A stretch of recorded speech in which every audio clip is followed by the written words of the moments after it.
कुछ लोग होते हैं जो भूत प्रेत, आत्माओं और अलौकिक कथाओं पर आंख बंद करके विश्वास कर लेते हैं, और कुछ लोग होते हैं जो इन बातों को सिर्फ वहम मानते हैं। मैं उन्हीं में से एक था।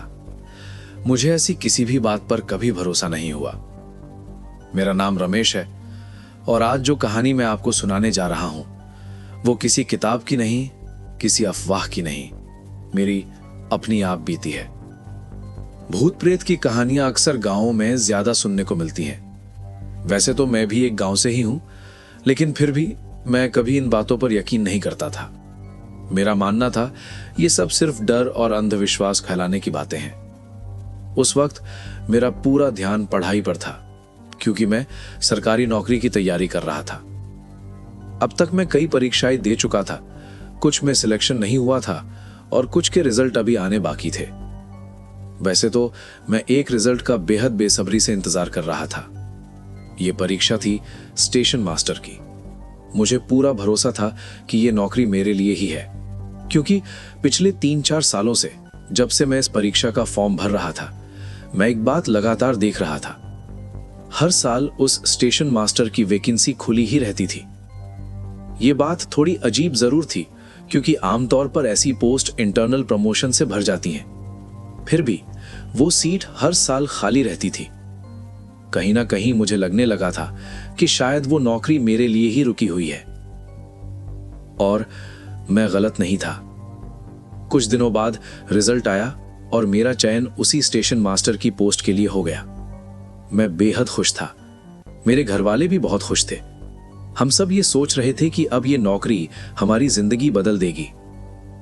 लेकिन किस तरह से बदलेगी, इस बात से हम सब पूरी तरह से अनजान थे। अब मुझे अपनी ज्वाइनिंग के लिए उस गांव जाना था।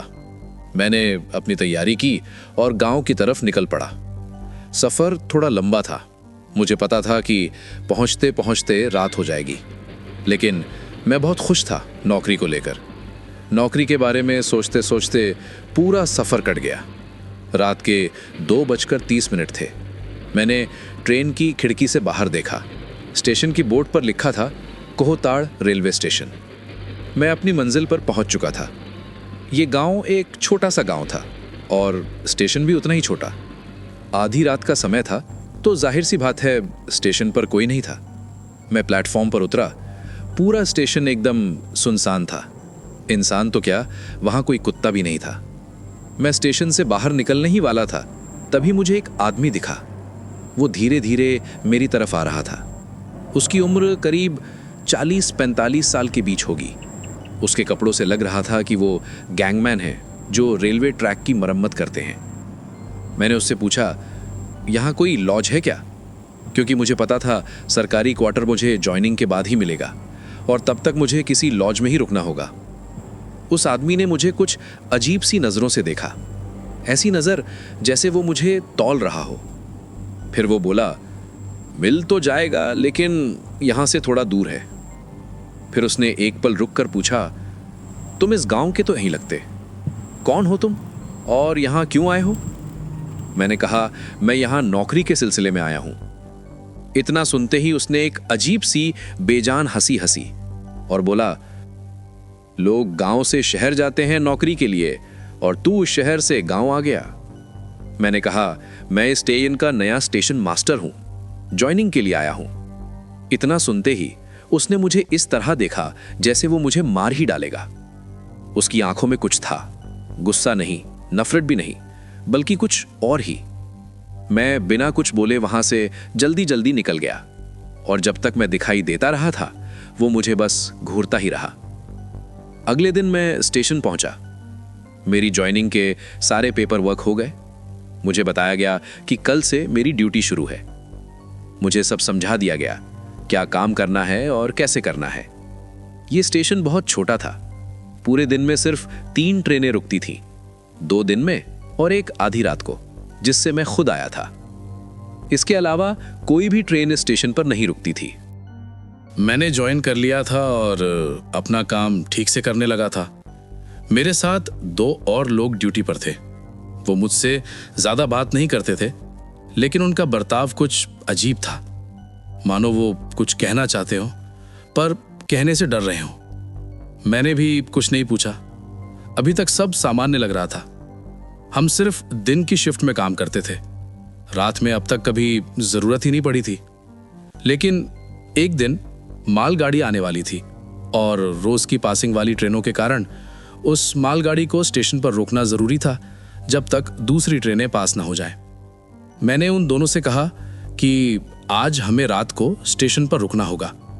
इतना सुनते ही उनके चेहरे उतर गए। एक ने डरती हुई आवाज में कहा, सर, रात में तो हम काम नहीं करते, हम इस स्टेशन पर रात को नहीं रुकेंगे।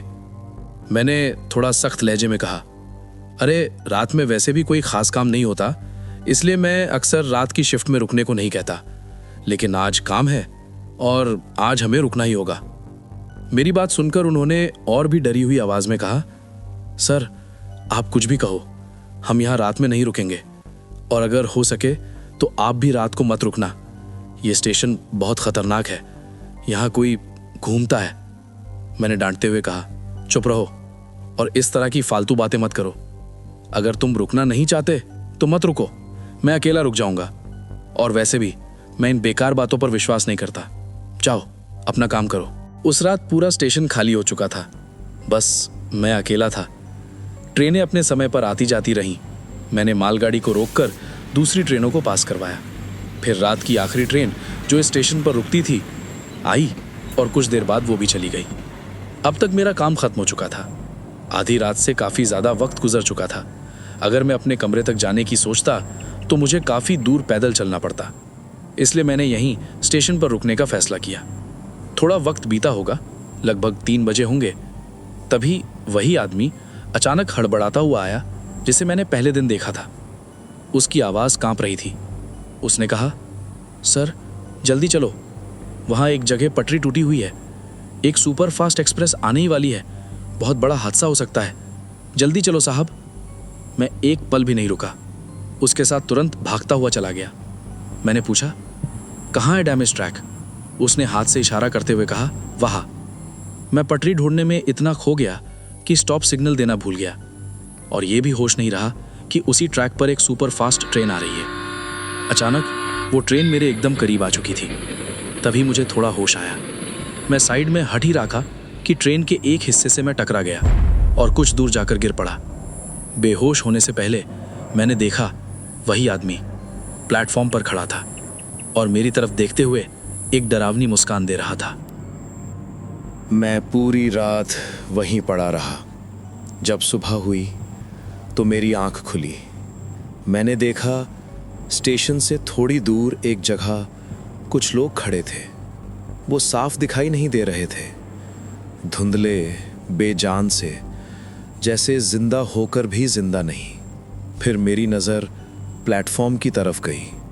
वहाँ भी लोगों की भीड़ लगी हुई थी। सब आपस में कुछ बातें कर रहे थे। मैं उधर जाने लगा, तभी देखा मेरे साथ काम करने वाले दोनों कर्मचारी एक तरफ बैठे हुए थे और कह रहे थे, हमने सर को मना किया था, रात को यहाँ मत रुकना, ये स्टेशन खतरनाक है। पर उन्हें सब अंधविश्वास लगता था। अब देखो हादसा हो गया ना। मैंने उनसे कहा, अरे मैं ठीक हूँ, मुझे कुछ नहीं हुआ। लेकिन वो मेरी आवाज़ सुन ही नहीं रहे थे, जैसे मैं वहाँ था ही नहीं। फिर उनमें से एक बोला, हमने सर को बताने की कोशिश भी की थी, पर वो सुनने को तैयार ही नहीं थे। पहले भी जो यहाँ रात में रुका, उसके साथ भी हादसा हुआ था। मैं दोनों को समझाने की कोशिश करता रहा, लेकिन कोई मेरी तरफ देख ही नहीं रहा था। तभी मुझे हंसने की आवाज़ सुनाई दी, धीमी, खौफनाक। मैंने मुड़कर देखा, दूर खड़े लोगों के बीच से वही आदमी मेरी तरफ आ रहा था, वही जिसने मुझे पटरी दिखाने के लिए बुलाया था। वो हंसते हुए बोला, अब तुम्हारी कोई नहीं सुनेगा, अब तुम हमेशा के लिए हम में से एक हो। मैंने उसके पीछे खड़े लोगों को देखा, सब चुप थे, नजरें नीचे झुकाए, असहाय, और वो आदमी बस हंस रहा था।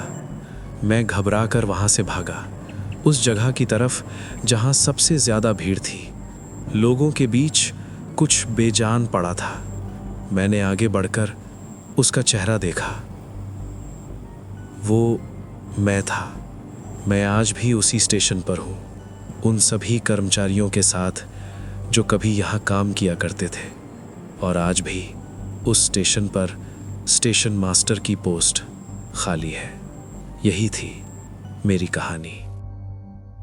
आपको मेरी ये कहानी सुनकर कैसा लगा, कमेंट में ज़रूर बताइए। वीडियो को लाइक और शेयर कर दीजिए ताकि ये कहानी सिर्फ यहीं दफन न रह जाए। और हाँ, अगर आप ऐसी ही सच्ची डरावनी कहानियाँ सुनना चाहते हैं तो चैनल को सब्सक्राइब करना मत भूलिए।